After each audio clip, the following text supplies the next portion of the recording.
पाहू एक महत्वाची बातमी। अमेरिकेत 18 वर्षाखालील मुलांसाठी सोशल मीडिया वापराचे नवे नियम आता लागू करण्यात आलेले आहेत। फेसबुक, इंस्टाग्राम रात्री 12 ते सकाळी 6 वाजेपर्यंत बंद राहणार असल्याचे नवे नियम आता अमेरिकेत काढण्यात आलेले आहेत। 18 वर्षाखालील वापरकर्त्यांसाठी मेटाकडून हे नवे नियम आता जारी करण्यात आलेत।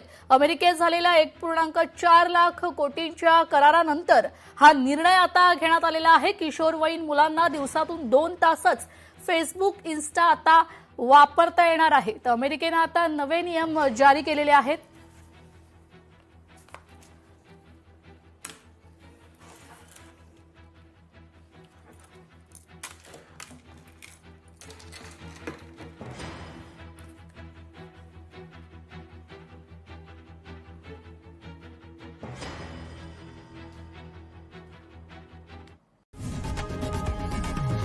लोकशाही मराठी ऐका, पहा, जागरूक रहा।